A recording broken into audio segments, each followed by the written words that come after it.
जी मुफ्ती साहब आगे बैठे हैं, इनको माइक दीजिए। हाँ तरुण माइक आप अपने पास रखिए, आपको कैमरे का फ्रेम पता है जी।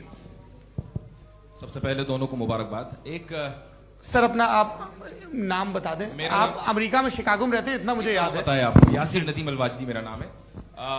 जावेद सर आपसे एक क्वेश्चन है इन्फिनिट रिग्रेस के ताल्लुक से। एक हाइपोथेटिकल सिनेरियो है, मसलन अगर आप सर माइक थोड़ा सा प्लीज क्लोज रखिए जी। अगर आप शायर इसलिए हैं कि आपके कोई उस्ताद शायर थे, और वो इसलिए शायर थे कि उनके कोई उस्ताद शायर थे, और इसी तरीके से हम माजी में पीछे चलते चलते चले जाएं और कहीं ना रुके, तो माफ कीजिएगा आप कभी शायर नहीं हो सकते। लेकिन आप शायर हैं, आपका शेर एग्जिस्ट करता है, इसका मतलब यह है कि आप कहीं ना कहीं रुके हैं। तो मेरा सवाल यह है कि क्या आप इन्फिनिट रिग्रेस ऑफ कॉजेस को लॉजिकल फैलेसी मानते हैं या नहीं मानते? हाँ या ना? मैं इन्हें लॉजिकल फैलेसी नहीं मानता हूँ, लेकिन मेरा प्रॉब्लम यह है कि जब मैं नहीं मानता हूँ तो I will continue with this logic जो फैलेसी नहीं हो। आप एक जगह रुक जाते हैं जाके, आप कहते हैं ये गेंद कैसे बनी, ये जजीरा कैसे बना, ये समंदर कैसे बना, ये ज़मीन कैसे बनी, और अचानक गॉड पे जाके आपको ब्रेक लग जाता है। एक बार आप सवाल नहीं करते कि भाई इनको बनाने वाला तो इनसे भी कॉम्प्लिकेटेड होगा, वो कैसे बना, उसके बारे में आपने इत्मीनान कर लिया, वो हमेशा से है। तो अगर आप उसे हमेशा से मानते हैं तो फिर ये मान लीजिए कि कायनात हमेशा से, क्या तकलीफ? फिर हम वजूद में नहीं आते जी है। हम मौजूद नहीं। अच्छा सर सर सर क्यों नहीं हो सकते? मैं बताऊं प्लीज प्लीज। जैसे मैंने मिसाल दी आपके शेर, आपका शेर कभी वजूद में ना आता अगर शायर इसी तरह चलते रहता हमेशा। जी माइक माइक मेरे ख्याल से एक सेकंड। इन्फिनिट रिग्रेस का कॉन्सेप्ट क्लियर नहीं हो पाया, ऐसे रहने दें, लेट्स मूव ऑन सर। ठीक है। हाँ थोड़ा सा मॉडरेटर का भी ख्याल रखें। नहीं नहीं आपने तो रखा है, आपने रखा है। यहाँ पे गौहर रजा साहब हैं, वो भी एक सवाल पूछना चाहते हैं। माइक दो या नीचे से ऑन कर दिए नीचे। पहले तो ये कह दूं कि मैं उन बच्चों से शर्मिंदा हूं जिनको गजा में कत्ल किया गया, क्योंकि हमारे होते हुए कत्ल किया गया। लेकिन उससे ज्यादा शर्मिंदगी इस बात से हुई कि मुझे लगा कि मुफ्ती साहब उसको जस्टिफाई कर रहे हैं। बिल्कुल भी नहीं, आप बहुत ही गलत। मुझे लगा मैं गलत हो सकता हूं। बिल्कुल गलत मैं है। सवाल पूछ रहा हूं। सवाल मैं सवाल पूछ रहा हूं। मैं जावेद भाई से डिसएग्री करता हूं। एक सेकंड देखिए, अगर देखिए ऐसा एक सेकंड आप सर वेट अरे आप कुछ मेरे पहले मुझे अपनी बात कह लेने दीजिए। अगर ऑडियंस तय करेगी तो फिर मॉडरेटर का मतलब नहीं। मेरा आप सबसे ये कहना है, ये बहस दो लोगों के बीच में है, एक तरफ मुफ्ती साहब, एक तरफ जावेद साहब। पिछले 1.5 घंटे से ये लोग अपने अपने तर्क रख रहे हैं। आपकी इनसे इत्तेफाकी हो सकती है, ना इत्तेफाकी हो सकती है। मेरे उस्ताद मुझे सिखा गए हैं कि मुखामुखम में असहमति की गुंजाइश बची रहनी चाहिए। अगर मैं आपकी बहुत इज्जत करता हूं गौहर साहब, आपने जो कमाल की किताबें लिखी, साइंटिफिक टेम्परामेंट, लेकिन मेरी ये गुजारिश है आप सबसे कि यदि आप इन लोगों ने जो बोला उन पर टिप्पणियां करेंगे तो ना वक्त की पाबंदी रहेगी ना वो अनुशासन। आप सवाल पूछ लें, उस सवाल में जो बात आ जाए वो आ जाए। मैं जावेद साहब से डिसएग्री करता हूं, इसलिए जावेद साहब से सवाल पूछ रहा हूं। आपका सवाल जावेद अख्तर साहब से। और सवाल यह है मेरा कि जावेद साहब ने कई बार लॉजिक का इस्तेमाल किया कि साइंस में लॉजिक है और रिलीजन में लॉजिक नहीं है। मेरा ख्याल यह है कि रिलीजन में भी लॉजिक है, लेकिन उस लॉजिक की बेसिस यह है कि आप रुक जाते हैं, जिसका जिक्र जावेद साहब ने बार बार किया, यानी खुदा के तसव्वुर पे आते हुए, गॉड के तसव्वुर पे आते हुए रुक जाते हैं। और इसमें सवाल पूछना मतलब फॉरबिडन होता है। सवाल यह है कि क्या जावेद साहब इससे एग्री करते हैं कि साइंस की लॉजिक अलग है और रिलीजन की लॉजिक अलग है? बताइए सर। देखिए 3 चीजें हैं, साइंस है, एक है मंतिक है, इस्तिदलाल है, और एक जो है कुछ भी नहीं है, फेथ है, अकीदा है। मैं अकीदे की लॉजिक का कायल नहीं हूँ। मुझे आप इस्तिदलाल से, लॉजिक से, रीज़न से समझाइए, मैं मानने को तैयार हूँ, मेरा क्या नुकसान होगा। लेकिन ये कि अकीदे पे मैं नहीं जा सकता हूँ। अकीदे का मतलब है कि तुम ये मान लो, सवाल ना करो, ये नहीं। आप सारी बातें करके, बड़ी साइंटिफिक बातें करके एक जगह जाके खुदा के वजूद पे रुक जाते हैं, सरेंडर कर देते हैं। मैं सरेंडर करने को तैयार नहीं। That's all.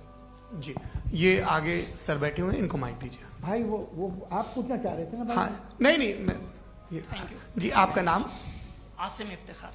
आसिफ जी पूछिए। सर जावेद सर से सवाल है कि आपने अपने क्लोजिंग माइक थोड़ा करीब है। अपने क्लोजिंग स्टेटमेंट में ये बात कही थी कि मज़हब का जो फ्यूचर है वो ज़्यादा दिन नहीं जाने वाला है, लेकिन मैं देख पा रहा हूँ कि जो ऑक्सफोर्ड यूनिवर्सिटी की एक स्टडी है 2011 में हुई है, जिसके 50 एकेडमिशियंस ने इसको अंजाम दिया था, उसमें वो ये कहते हैं कि जो फेथ इन गॉड है वो इनबिल्ट है ह्यूमन नेचर के अंदर, जिसको हम कहते हैं फितरत के अंदर शामिल है वो। और वो ये कहते हैं कि अगर कोई ये समझता है कि मजहब को वो ख़त्म कर देगा तो ये उसकी गलत फहमी है। तो आप इसके बारे में, इस स्टडीज़ के बारे में क्या कहते हैं? ठीक है, मैं उनसे एग्री नहीं करता हूँ। वो कौन से प्रोफेसर होंगे ऐसा उनके क्या पास डेटा है, इन्होंने डेटा के बेस होगा। डेटा क्या हो सकता है? फ्यूचर का डेटा तो नहीं हो सकता ना उनके पास, प्रेजेंट का डेटा हो सकता है। डेटा आपने सुना 100 साल पहले का बाद का डेटा? मैंने तो नहीं सुना आज तक। तो आज उनकी ये राय है और होगी राय, ठीक है। दुनिया में तरह तरह की राय है लोग, लेकिन मैं समझता हूँ कि वक्त के साथ इंसान ज़्यादा से ज़्यादा रीजनेबल और लॉजिकल होता जा रहा है। आज आप देखिए वेस्टर्न यूरोप में क्या परसेंटेज है नॉन बिलीवर्स की, बहुत हाई।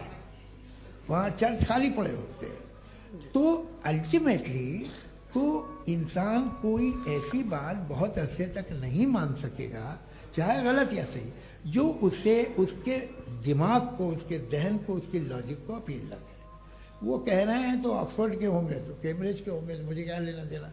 उनका डेटा मुस्तकबिल का नहीं हो सकता है। जी दीपक, हाँ पूछिए। मैं आऊंगा अभी, पीछे की साइड भी आऊंगा, माइक वहीं भेजूंगा 2-3 साल के लिए। जी जावेद साहब आपसे सवाल है। नमस्ते। अरे भाई सर, अगर आप ही लोग को तय करना है तो फिर 200 लोग तय कर लेंगे। ये सब पूछ नहीं रहे सर, हैं। Please don't do this sir. Sir everybody has a right sir, but we can only take Okay. Selected questions. No no sir अरे ये भाई, यंग लोग भी आराम हैं से। तो इनकी ये एक अब बात उतने यंग, सुनिए। भाई आप यंग हैं कि नहीं हैं? एक मिनट, वो कह रहे हैं वो भी आइए, यंग हैं पूछ रहे हैं ना साहब, भाई। आप उनकी नौजवानी पर दावा उनको ही करने थे। हाँ मुफ्ती साहब आप यंग, हाँ पूछे। अरे भैया सर मेरा सवाल ये है, कुछ इनसे भी तो पूछो। जी नहीं बस आपसे एक सवाल है। जैसे थीस्टों के पास अपने जो ईश्वर को मानते हैं उनके पास अपने सोशल गेट टुगेदर्स हैं। 5 रोज आज क्रिसमस आने वाला है, होली है, दिवाली है, ईद है। एथिस्ट क्या ऑफर कर रहे हैं? मतलब मैं इनकी दुकान से मैं आना चाहता हूं उस तरफ, पर मैं अट्रैक्ट नहीं हो पा रहा हूं। मैं सोशल गेट टुगेदर्स क्या है आपके पास? वो ये कह रहे हैं कि जो धार्मिक लोग हैं, अलग अलग धर्म के लोग, उनके उत्सव त्योहार कॉन्ग्रेगेशन बड़ी अच्छी बहुत बात। हैं। अब आपको मैं एक सुनाता हूँ, यहाँ हिस्टोरियन भी बैठे हैं। मृदुला जी आप बताइएगा सही है क्या? ये एक कॉन्स्टेंटाइन, एक ग्रीक रोमन बादशाह था जो क्रिश्चियनिटी आने के 400 साल बाद उसने डिसाइड किया कि मैं क्रिश्चियन हो जाऊंगा, मेरी पूरी स्टेट कैंसिल हो जाएगी। उस जमाने में ऐसे ही होता था, राजा जो धर्म इख्तियार करता था वो जनता भी कर लेती थी। इसलिए कि वो हो गया था बैंकक्रप्ट, और उसे जो मेडिटेरियन कोस्ट के रिच क्रिश्चियन वो थे मर्चेंट, उससे पैसा चाहिए था। तो उसने कहा यार क्रिश्चियन हो जाओ। तो उसने अपने वजीर से कहा कि भाई ये हिस्ट्री है कि अब हम लोग क्रिश्चियन हो जाते हैं। पहले सर हो जाएंगे, कोई प्रॉब्लम नहीं है, लेकिन एक प्रॉब्लम ये है कि 17 दिसंबर से 25 दिसंबर तक जो पेगन फेस्टिवल होता, जो पेगन थे वो लोग, जो फेस्टिवल होता है वो बंद हो जाएगा, इसलिए कि हम क्रिश्चियन हो गए तो होगा नहीं। तो वो बच्चों को बहुत बुरा लगेगा, पब्लिक को बहुत इंजॉय करते हैं, खासतौर से 25 को मेन डे। उसने कहा ये तो सही कह रहे हो, ये जीसस क्राइस्ट की पैदाइश कब थी? पहले साहब वो अप्रैल में थी। नहीं कट करो, वो 25 दिसंबर को है। यह हकीकत है। और 400 साल बाद क्रिश्चियनिटी के अप्रैल से दिसंबर ले आए, और इसलिए कि यहाँ पेगन फेस्टिवल होता था। अब मनाते हैं आप आराम से। ये जो सारे फेस्टिवल हैं ये रिलीजन थे।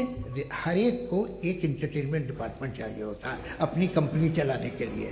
तो ये रिलीजन ने, ये सेकुलर त्योहार थे जिन्हें रिलीजन्स ने ले लिया है। ये मौसम के थे, फसलों के थे, किसानों के थे, उसको आपने लेके रिलीजियस रंग दे दिया। ये कोई रिलीजन से थोड़ी आए आप। अच्छा हमें देखिए, हम तो मुल्द हैं, हम ईद मनाते हैं, हम दिवाली मनाते हैं, हम होली मनाते हैं, हम क्रिसमस मनाते हैं। बम्बई की फिल्म इंडस्ट्री की सबसे बड़ी होली हमारे घर में, सबसे बड़ी ईद हमारे घर में। वो हमारी सोशल वो है, हमारे हेरिटेज है। ऐसा थोड़ी है कि we will throw the baby along with the water. ये तो अच्छी चीज़ है, इन्हें रखो, जो बेकार है फेंक दो। जी हाँ हेलो जी, मेरा सवाल नादवी जी से है। जैसा कि आपने बोला कि गॉड टाइम के भी परे हैं और गॉड इतनी कॉम्प्लेक्स चीज़ है कि उसे ह्यूमन माइंड समझ नहीं सकता, और गॉड ने अर्थ पे फ्री विल भी दे दी है, तो आप अपना वक्त ज़ाया क्यों कर रहे हैं गॉड के बारे में बात करके? अपन को तो बात करनी चाहिए कि सोसाइटी को बेहतर कैसे करें। जी मैं गॉड वही बताता है सोसाइटी को कैसे बेहतर करे। अभी मैं आपका जवाब देता हूं। आपने कहा कि टाइम पे वो एग्जिस्ट नहीं करता, सो मेरा सवाल ये है कि जैसा आपने बोला कि गॉड बहुत ही कॉम्प्लेक्स चीज है, मैंने और कहा ही नहीं कि कॉम्प्लेक्स है, तो आपके अल्फाज है। कॉम्प्लेक्स का लफ्ज गॉड के लिए सुइटेबल नहीं है। क्यों? क्योंकि कॉम्प्लेक्स वो चीजें होती हैं जो ऑब्जेक्ट हो। God is not an object जिसको आप इंस्ट्रूमेंट के जरिए लेबोरेटरी में जाके टेस्ट करें, oh it's very complex. No, वो कोई कार का इंजन नहीं है। मेरा वो सवाल फिलोसॉफिकली नेसेसरी बीइंग ऐसी बीइंग है जो सिंपल बीइंग है। हाँ, आप उसको मुकम्मल तौर पे उसकी तमाम हिकमतों को जान ले और हर चीज को जान ले, ये पॉसिबल नहीं है, क्योंकि वो ऑल वाइज है, आप ऑल वाइज नहीं है, और वो खुदा है, वो आपको सारी चीजें बता दे, ये जरूरी नहीं। मेरा सवाल ये नहीं था। मेरा सवाल ये था कि जब गॉड इतना परे है इस दुनिया से कि उसने अर्थ पे फ्री विल भी दी है, हम सब ह्यूमंस की फ्री विल है, और जो सोसाइटी में हो रहा है वो अपन लोग डिसाइड करेंगे, तो God अपन के लोग बारे डिसाइड में नहीं बात करेंगे करने ना, अपन लोग डिसाइड नहीं करेंगे। गॉड जो है, गॉड ने वो उसकी जात, उसकी एग्जिस्टेंस टाइम एंड स्पेस से परे है, लेकिन वो हमारा टेस्ट ले रहा है और उसी गॉड ने हमें बताया कि तुम्हें क्या करना है क्या नहीं करना है, तो जाहिर है उस गॉड की बात सुनेंगे ना हम। जी वो पीछे एक चश्मा लगाए जो मैम खड़ी हैं, उनको दीजिए। हाँ आप जी जी बिल्कुल आएंगे। देखिए मैं कोशिश कर रहा हूँ सब तरफ जाने की। हाँ उनको दीजिए माइक। जी हेलो सर, मैं ओमनी प्रेजेंट नहीं हूँ, टाइम पाबंद हूँ, और जहां तक कोशिश कर सकता हूँ करूंगा। जी अपना नाम बताइए। मेरा नाम उर्सुला है, मैं दिल्ली यूनिवर्सिटी की एक स्टूडेंट हूँ और मैं स्टूडेंट फेडरेशन ऑफ इंडिया से हूँ। मेरा सवाल मुफ्ती जी से है कि इस हॉल के इस कमरे में बैठ के हम लोग रेप की मोरालिटी के बारे में फिलोसफिकली बात तो कर सकते हैं, बट असलियत ये है कि रोजमर्रा की जिंदगी में औरतें रेप के थ्रू गुजरती हैं, और हम लोग सिर्फ नंबर्स पे इस तरह नहीं देख सकते, क्योंकि कितनी औरतें हैं इन कंट्रीज में जहां पे आप बता रहे हैं कि केसेस कम हैं, जिनका एक्सेस है कि वो जाके केस फाइल कर सके। कितनी औरतें हैं जो जिनको काम करने की आजादी है उन कंट्रीज में। यूरोप में ये आजादी आ गई, यूरोप में ये रूल्स आ गए, तो हम आज उसके बारे में बात कर पा रहे हैं। जी जवाब।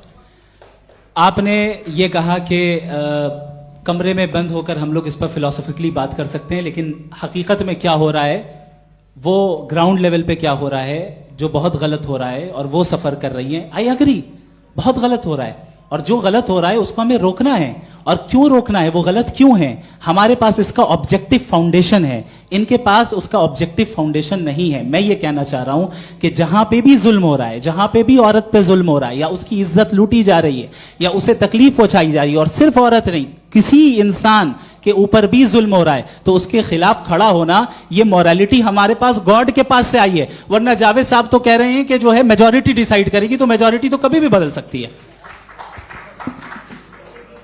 क्या आप हाँ। ये थोड़ी सी आपको गलतफहमी है। मैं अगर मेरे जुमले से ये मदना निकला या मैंने कहा, तो ये जुमला मैं वापस लेता हूँ। ये मेरा मतलब ही नहीं था कि मेजॉरिटी डिसाइड करेगी। मेजॉरिटी डिसाइड करे तो दुनिया में बड़ी वैसे आपने कहा था ये जुमला, अच्छा हो सकता है, मैं मान रहा हूँ। बाद में रिकैप कर लेंगे। अरे भाई, एक सेकंड मैं अपनी एक्सप्लेनेशन देता हूँ। मुनासिब बात यह है कि हम सब के सब दिल में जानते हैं कि क्या अच्छा है क्या बुरा है, हमें पता है अच्छी तरह से। जो लोग बुरे काम करते हैं उन्हें भी मालूम अच्छा क्या है। यही तो सवाल था हजरत कि फिर ये मोरालिटी आई कहां से? Cross examination. हाँ जी हाँ। मोरालिटी साथ रहने की डिजायर से आई है। यानी साथ रहकर जो कुछ कह दे, जो कुछ कर दे, वो हो जाएगा? नहीं नहीं, तो आप कायदे से रह ही कर सकते हैं जब तक लोगों में मोरालिटी हो, वरना आप क्यास हो जाएगा। ये आपको कैसे पता? जी हमने देखा ना, जहां मोरालिटी का क्यास हो गया, हम देखते हैं। कहाँ पे देखते भाई दुनिया में आप जो ये कह रहे हैं, आप कहीं पे अगर गलत हो रहा है इस बहस तो के उसको बाद आप मैं गलत देखिए। आप एपिस्टेमोलॉजी की बात कर रहे हैं, मैं ऑन्टोलॉजी की बात कर रहा हूँ। मैं इस बहस फाउंडेशन के बाद क्या आप दोनों लोगों को चाय पे फाउंडेशन होस्ट करूंगा, वहां पे क्रॉस एग्जामिनेशन कर लीजिएगा। अभी ऑडियंस का हक मार रहे हैं आप लोग भाई, सर जस्ट लोग हैं आप लोग। और ये भाई ये हाँ बच्चे उधर आएंगे, उधर इनको आएंगे। भी। जी सर आएंगे। अच्छा सर मेरा नाम लईकुर रहमान है और मैं अलीगढ़ मुस्लिम यूनिवर्सिटी का स्टूडेंट हूँ। और जहाँ तक मुझे पता है कि sir you are also product of Aligarh Muslim. मैं भी उसी चमन का बुलबुल। हाँ सर, तो बहुत खुशी हुई मुझे जान करके कि मैं आपसे मिलूंगा। सवाल सर मेरा सवाल यह है, सर सैयद अलैहिर्रहमा का नजरिया यह था कि खुदा के वजूद को अकल के दायरे में रह करके तलाश करना, न कि पूरी तौर से उसका इनकार कर देना। Sir how will you define it? नहीं तो ये तो आप इन्हें बताइए। ये सर, सवाल है आपसे कि खुदा का वजूद साबित कर रहे हैं। तो सर आपने इनकार कर रखा है, इस वजह से मेरा क्वेश्चन उन्होंने यही सर से एक सेकंड, सर सैयद ने यही कहा ना कि अकल से आप खुदा के वजूद को साबित नहीं कर सकते, यही कहा ना भाई। वो उन्होंने कहा कर सकते हैं और वो कर दिया गया आज। वो फोन दो। तलाश करना या साबित करना अकल से नहीं हो सकता। अरे सवाल तो सुन लीजिए जी। अकल से नहीं हो सकता है, यही कहा ना आपने। अकल से हो सकता है। अरे वो यही कह रहे हैं भाई, आप बता रहे हो सकता है, वो तो कुछ और। आप अगर सर देखो नौजवान फोन ले लो, वो इतनी कमाल की यूनिवर्सिटी है। अरे भाई दे दो ना जरा, एक मिनट दे दो भाई, मेरी बात सुनो, माइक पे बोलो ताकि जो लाखों लोग देख रहे हैं। माइक दे दो ना। अरे देंगे ना माइक, तुम ठहरो तो।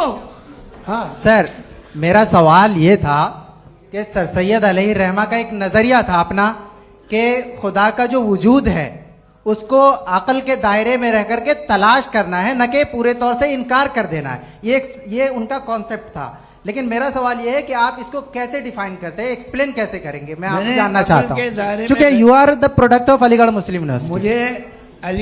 मुझे अकल के दायरे में रखे मैंने बहुत तलाश की, मुझे मिला नहीं।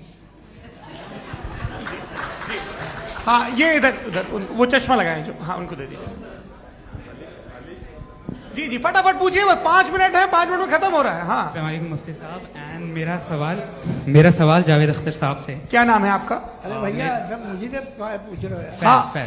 फैज पूछिए फैज साहब। तो मेरा सवाल ये है कि अभी जो एथियस्ट है वो problem of evil argument use कर रहे हैं अगेंस्ट मुस्लिम्स, राइट? कि इस दुनिया में इतना सारा इविल है और अगेंस्ट मुस्लिम तो यहाँ अगेंस्ट थियस्ट। हाँ थोड़ा सा करेक्ट कर लीजिए भाई, पूरी मशक्कत ही इसी बात की थी कि किसी एक मजहब पे बात न टिके। जी तो बेसिकली ये आर्ग्यूमेंट ऐसा है कि इस दुनिया में इतना ज्यादा इविल एग्जिस्ट करता है और अगर एक ऑल गुड गॉड है तो वो रोकता क्यों नहीं है?